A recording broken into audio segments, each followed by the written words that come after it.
Hello dear students, welcome back to YGC Circle. Here this is your KN Patil. Dear students, many of you requesting me to make a video on simple compound complex sentences. That's why I am making this video for you. So watch the video until last minute and learn these simple compound and complex sentences, their meaning with examples. Dear students, ನಿಮಗೆ ಈ ಒಂದು simple compound complex ಸೆಂಟೆನ್ಸ್ಗಳು ಅರ್ಥ ಆಗಬೇಕು ಅಂದರೆ ನಿಮಗೆ dependent class ಅಂದ್ರೇನು, independent class ಅಂದ್ರೇನು ಇವೆರಡೂ ಗೊತ್ತಿರಬೇಕು. ಅವೆರಡೂ ಗೊತ್ತಿದ್ದರೆ ನೀವು ಈ ಒಂದು ಸೆಂಟೆನ್ಸ್ಗಳನ್ನು ಅರ್ಥ ಮಾಡ್ಕೊಳ್ಳೋದು ತುಂಬ ಸುಲಭ ಆಗುತ್ತೆ.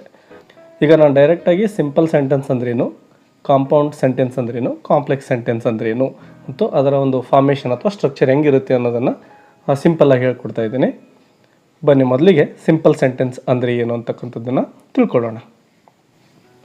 A sentence containing only one independent clause and no dependent clause is called as simple sentence. Yes dear students, ಏನು ಹಾಗಾದರೆ ಸಿಂಪಲ್ ಸೆಂಟೆನ್ಸ್ ಅಂದರೆ ಯಾವುದೇ ಒಂದು ಸೆಂಟೆನ್ಸ್ನಲ್ಲಿ ಓನ್ಲಿ ಏನಿರುತ್ತೆ, ಇಂಡಿಪೆಂಡೆಂಟ್ ಕ್ಲಾಸ್ ಇರುತ್ತೆ, ಅಂದರೆ ಸ್ವತಂತ್ರವಾದಂತಹ ಒಂದು ಕ್ಲಾಸ್ ಇರುತ್ತೆ. ಅಲ್ಲಿ ಯಾವುದೇ ಒಂದು ಡಿಪೆಂಡೆಂಟ್ ಕ್ಲಾಸ್ ಇರೋದಿಲ್ಲ, ಅಂದರೆ ಇನ್ನೊಂದರ ಮೇಲೆ ಅವಲಂಬನೆ ಆಗಿರ್ತಕ್ಕಂತಹ ಒಂದು ಕ್ಲಾಸ್ ಅಲ್ಲಿರೋದಿಲ್ಲ. ಅದನ್ನೇ ನಾವು ಸಿಂಪಲ್ ಸೆಂಟೆನ್ಸ್ ಅಂತೇಳಿ ಕರಿತೇವೆ.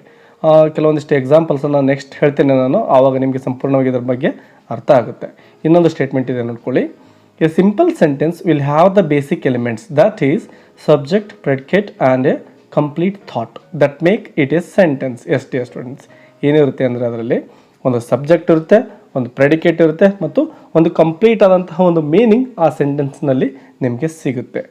ಅಂತಹ ಸೆಂಟೆನ್ಸನ್ನು ನಾವು ಸಿಂಪಲ್ ಸೆಂಟೆನ್ಸ್ ಅಂತೇಳಿ ಕರಿತೇವೆ. ನೆಕ್ಸ್ಟ್ ಬರೋ ಎಕ್ಸಾಂಪಲ್ಸನ್ನು ಸರಿಯಾಗಿ ನೋಡ್ಕೊಳ್ಳಿ, ನಿಮಗೆ ಅರ್ಥ ಆಗುತ್ತೆ.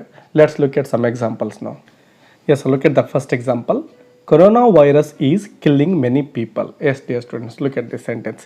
Here only one independent clause is there. ಒಂದೇ ಒಂದು ಇಂಡಿಪೆಂಡೆಂಟ್ ಕ್ಲಾಸ್ ಇದೆ. ಅದು ಯಾವುದಪ್ಪ ಅಂದರೆ corona virus is killing many people.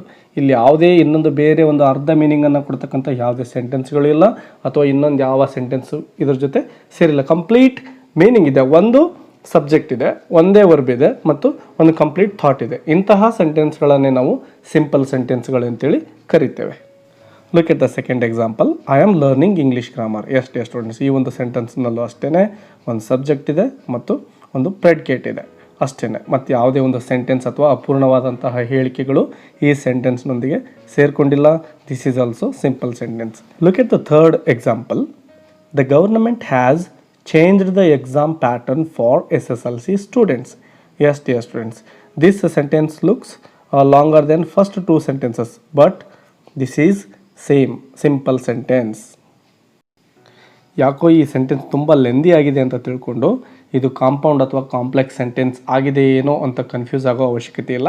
ಯಾಕಂದರೆ ಇಡೀ ಸೆಂಟೆನ್ಸ್ ಒಂದೇ ಒಂದು ಸಂಪೂರ್ಣವಾದಂತಹ ಮೀನಿಂಗನ್ನು ಕೊಡ್ತಾ ಇದೆ. ಇಲ್ಲಿ ಯಾವುದೇ ಅಪೂರ್ಣವಾಗಿರ್ತಕ್ಕಂತಹ ಬೇರೊಂದು ಕ್ಲಾಸ್ ಈ ಒಂದು ಸೆಂಟೆನ್ಸ್ನಲ್ಲಿ ಬಂದಿಲ್ಲ, ಅಥವಾ ಇನ್ನೊಂದು ಬೇರೆಯೇ ಹೇಳಿಕೆ ಈ ಒಂದು ಸೆಂಟೆನ್ಸ್ನೊಂದಿಗೆ ಸೇರಿಕೊಂಡಿಲ್ಲ. ಹಾಗಾಗಿ ಇದು ಸಿಂಪಲ್ ಸೆಂಟೆನ್ಸ್ ಆಗಿದೆ. ಗವರ್ನಮೆಂಟ್ ಒಂದೇ ಒಂದು ನಿರ್ಧಾರವನ್ನು ತೆಗೆದುಕೊಂಡಿದೆ.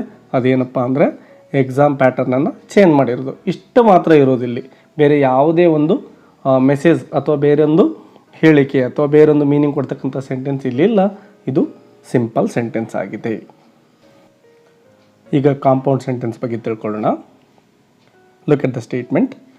A compound sentence refers to a sentence made up of two independent clauses or complete sentences connected to one another with a coordinating conjunction. Yes dear students, ನೋಡಿ, ಒಂದು ಕಾಂಪೌಂಡ್ ಸೆಂಟೆನ್ಸ್ನಲ್ಲಿ refers to a sentence made up of two independent clauses ಅಂದರೆ ಆ ಒಂದು sentence ಯಾವುದರಿಂದ ಒಂದು ready ಆಗಿರುತ್ತಪ್ಪ ಅಂದರೆ ಆ ಒಂದು ಸೆಂಟೆನ್ಸ್ನಲ್ಲಿ ಟೂ ಇಂಡಿಪೆಂಡೆಂಟ್ ಕ್ಲಾಸಸ್ ಇರ್ತವೆ.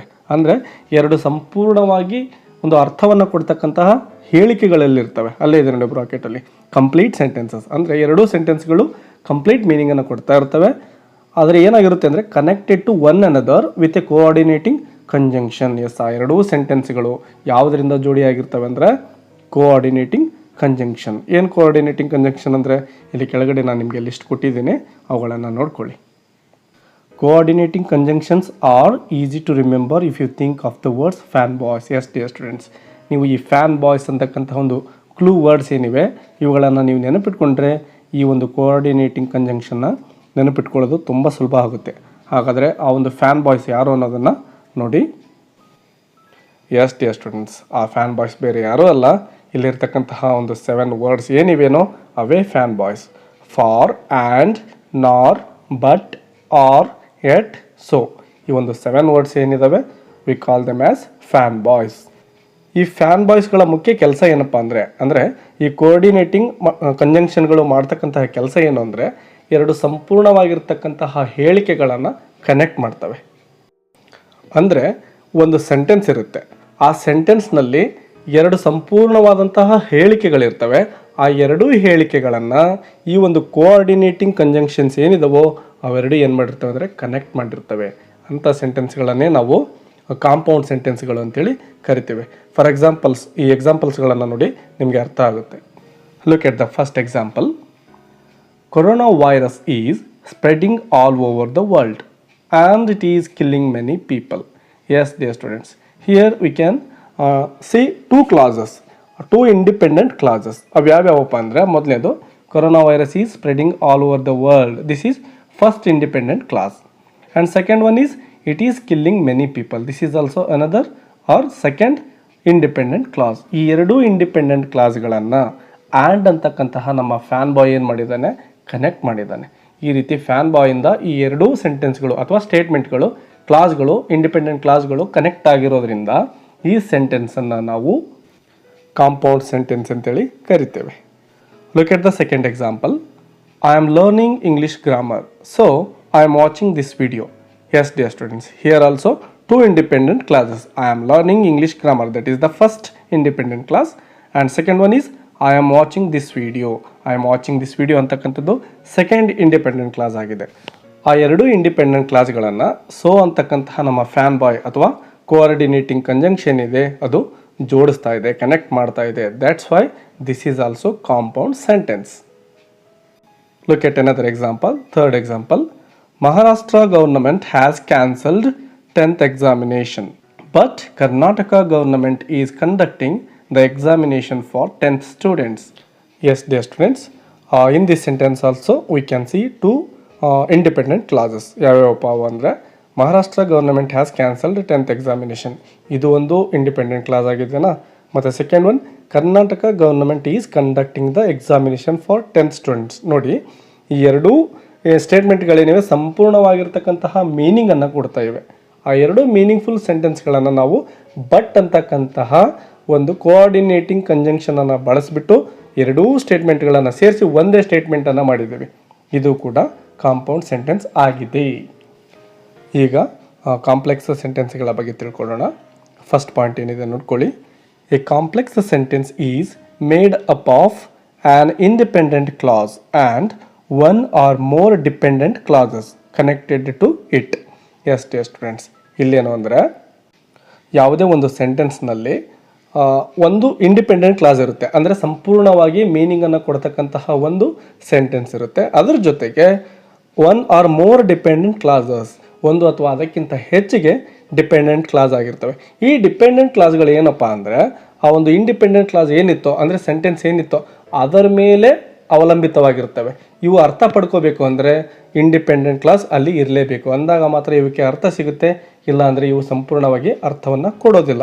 ಮುಂದೆ ನೆಕ್ಸ್ಟ್ ಬರ್ತಕ್ಕಂಥ ಎಕ್ಸಾಂಪಲ್ ಚರ್ಚೆ ಮಾಡುವಾಗ ನಿಮಗೆ ಅರ್ಥ ಆಗುತ್ತೆ. ಡಿಯರ್ ಸ್ಟೂಡೆಂಟ್ಸ್, ಇಲ್ಲಿ ಸೆಕೆಂಡ್ ಪಾಯಿಂಟ್ ಇದೆ ನೋಡ್ಕೊಳ್ಳಿ. Dependent clauses begin with subordinating conjunctions. Yes dear students, ಈ ಡಿಪೆಂಡೆಂಟ್ ಕ್ಲಾಸ್ಗಳು ಯಾವಾಗಲೂ ಕೂಡ ಸಬ್ಆರ್ಡಿನೇಟಿಂಗ್ ಕಂಜಂಕ್ಷನ್ಸ್ಗಳಿಂದ ಸ್ಟಾರ್ಟ್ ಆಗಿರ್ತವೆ. ಏನಿವು ಸಬ್ಆರ್ಡಿನೇಟಿಂಗ್ ಕಂಜಂಕ್ಷನ್ಸ್? ನೆಕ್ಸ್ಟ್ ಬರ್ತಕ್ಕಂತಹ ಒಂದು ಪಟ್ಟಿ ಕೊಡ್ತೀನಿ, ಆ ಟೇಬಲಲ್ಲಿ ನಿಮಗೆ ಸಬ್ಆರ್ಡಿನೇಟಿಂಗ್ ಕಂಜಂಕ್ಷನ್ಸ್ ಯಾವ ಅನ್ನೋದು ಗೊತ್ತಾಗುತ್ತೆ. ನೋಡ್ಕೊಳ್ಳಿ ಒಂದು ಸಾರಿ. Below are some of the most common subordinating conjunctions. Yes, look at all of them. After, although, as, because, before, even though, if, since, though, unless, until, when, whenever, whereas, wherever, while. These are called as subordinating conjunctions. ಈ ಒಂದು dependent ಕ್ಲಾಸ್ಗಳು ಏನಿರ್ತವೆ ಅವುಗಳು ಈ ಪಟ್ಟಿಯಲ್ಲಿರ್ತಕ್ಕಂತಹ ಸಬಾರ್ಡಿನೇಟಿಂಗ್ ಕಂಜಂಕ್ಷನ್ಸ್ಗಳಿಂದ start ಆಗಿರ್ತವೆ. Look at these examples.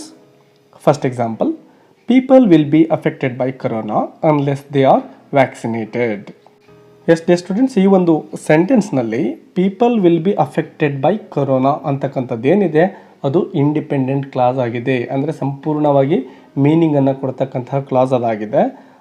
Next ಇರ್ತಕ್ಕಂಥ ಇನ್ನೊಂದು clause ಇದೆ ನೋಡಿ, unless they are vaccinated. Yes, they are vaccinated ಅಂತಕ್ಕಂಥದ್ದು ಇಲ್ಲಿ ಡಿಪೆಂಡೆಂಟ್ ಕ್ಲಾಸ್ ಆಗಿದೆ. ಯಾಕಂದರೆ ಅದು ಸಂಪೂರ್ಣವಾಗಿ ಮೊದಲನೇ ಒಂದು ಇಂಡಿಪೆಂಡೆಂಟ್ ಕ್ಲಾಸ್ ಏನಿತ್ತೋ ಅದರ ಮೇಲೆ ಡಿಪೆಂಡ್ ಆಗಿದೆ.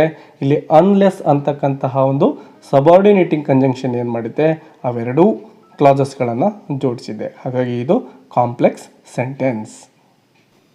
ಅದೇ ರೀತಿ second example, I am watching this video because I want to learn English grammar.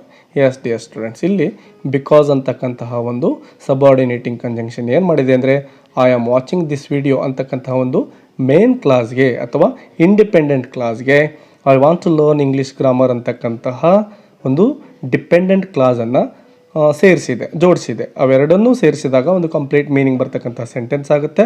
ಅದು ಕಾಂಪ್ಲೆಕ್ಸ್ ಸೆಂಟೆನ್ಸ್ ಆಗಿರುತ್ತೆ. ಅದೇ ರೀತಿ ಥರ್ಡ್ ಎಕ್ಸಾಂಪಲ್ ನೋಡ್ಕೊಳ್ಳಿ. Even though Maharashtra government has cancelled 10th board examination, Karnataka government is conducting the examination for 10th class students.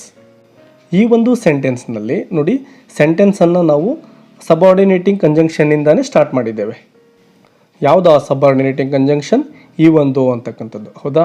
ನೋಡಿ, even though Maharashtra government has cancelled 10th board examination. ನೋಡಿ, ಈ ಒಂದು class ಏನಿದೆ ಅಂದರೆ ಈ ಒಂದು ಗ್ರೂಪ್ ಆಫ್ ವರ್ಡ್ಸ್ ಏನಿದೆ ಇದು ಸಂಪೂರ್ಣವಾಗಿ ನಮಗೆ ಮೀನಿಂಗನ್ನು ಕೊಡೋದಿಲ್ಲ. ನೆಕ್ಸ್ಟ್ ಬರ್ತಕ್ಕಂತಹ ಒಂದು ಇಂಡಿಪೆಂಡೆಂಟ್ ಕ್ಲಾಸ್ ಏನಿದೆ ಅದರ ಮೇಲೆ ಇದು ಮೀನಿಂಗ್ ಕೊಡಲಿಕ್ಕೆ ಡಿಪೆಂಡ್ ಆಗಿದೆ. Karnataka government is conducting the examination for 10th class students ಅಂದಾಗ ನಮಗೆ ಮೊದಲಿಗಿದ್ದಂತಹ ಒಂದು ಡಿಪೆಂಡೆಂಟ್ ಕ್ಲಾಸ್ ಏನಿತ್ತೋ ಅದಕ್ಕೆ ಮೀನಿಂಗ್ ಸಿಗುತ್ತೆ. ಡಿಯರ್ ಸ್ಟೂಡೆಂಟ್ಸ್, ನಿಮ್ಮ ಎಕ್ಸಾಮ್ನಲ್ಲಿ ಈ ಒಂದು ಸೆಂಟೆನ್ಸ್, ಟೈಪ್ಸ್ ಆಫ್ ಸೆಂಟೆನ್ಸ್ ಬಗ್ಗೆ ಒಂದು ಕ್ವೆಶನ್ ಬರುತ್ತೆ. ಅಲ್ಲಿ ಯಾವ ರೀತಿ ಕ್ವೆಶನ್ಸ್ ಇರುತ್ತೆ ಅಂತ ನಿಮಗೆ ಗೊತ್ತಿದೆ. ಈಗ ಆಲ್ರೆಡಿ ಒಂದು ಏನು ಮಾಡೆಲ್ ಕ್ವೆಶನ್ ಪೇಪರ್ ಅಪ್ಲೋಡ್ ಆಗಿದೆನೋ ಅದರಲ್ಲಿ ಒಂದು ಕ್ವೆಶನ್ ಬಂದಿದೆ, ಅದನ್ನು ನೋಡ್ಕೊಳ್ಳಿ. ಅಂಥ ಕ್ವೆಶನ್ಗಳಲ್ಲಿ 4 ಸ್ಟೇಟ್ಮೆಂಟ್ಸ್ ಕೊಟ್ಟಿರ್ತಾರೆ ಮತ್ತು ಅಲ್ಲಿ ಸಿಂಪಲ್ ಸೆಂಟೆನ್ಸನ್ನು ಕಂಡುಹಿಡಿಯಿರಿ ಅಥವಾ ಕಾಂಪೌಂಡ್ ಸೆಂಟೆನ್ಸನ್ನು ಕಂಡುಹಿಡಿಬೇಕು, ಇಲ್ಲ ಅಂದರೆ ಕಾಂಪ್ಲೆಕ್ಸ್ ಸೆಂಟೆನ್ಸನ್ನು ಕಂಡುಹಿಡಬೇಕಾಗಿರುತ್ತೆ. ನೀವು ಈ ಒಂದು ಸಬಾರ್ಡಿನೇಟಿಂಗ್ ಕಂಜಂಕ್ಷನ್ಸ್ ಮತ್ತು ಕೋಆರ್ಡಿನೇಟಿಂಗ್ ಕಂಜಂಕ್ಷನ್ಸ್ಗಳನ್ನು ಸರಿಯಾಗಿ ನೆನಪಿಟ್ಕೊಂಡ್ರೆ ಆ ರೀತಿ ನೀವು ಕಾಂಪೌಂಡ್, ಕಾಂಪ್ಲೆಕ್ಸ್ ಸೆಂಟೆನ್ಸ್ಗಳನ್ನು ಕಂಡುಹಿಡಿಯೋದು ತುಂಬ ಸುಲಭ ಆಗುತ್ತೆ. ಈ ಹಿಂದಿನ ಪ್ರಶ್ನೆ ಪತ್ರಿಕೆಗಳಲ್ಲಿ ಈ ಒಂದು ಸಿಂಪಲ್, ಕಾಂಪೌಂಡ್, ಕಾಂಪ್ಲೆಕ್ಸ್ ಸೆಂಟೆನ್ಸ್ಗಳ ಬಗ್ಗೆ ಬಂದಿರತಕ್ಕಂತಹ ಕೆಲವೊಂದಿಷ್ಟು ಪ್ರಶ್ನೆಗಳನ್ನು ತೆಗೆದುಕೊಂಡು, ಅಂದರೆ ಅವೆಲ್ಲ ಮಲ್ಟಿಪಲ್ ಚಾಯ್ಸ್ ಬೇಸ್ಡ್ ಕ್ವೆಶನ್ಸ್ ಆಗಿರ್ತವೆ, ಅವುಗಳನ್ನು ತೆಗೆದುಕೊಂಡು ಇನ್ನೊಂದು ವಿಡಿಯೋವನ್ನು ಅಪ್ಲೋಡ್ ಮಾಡ್ತೀನಿ.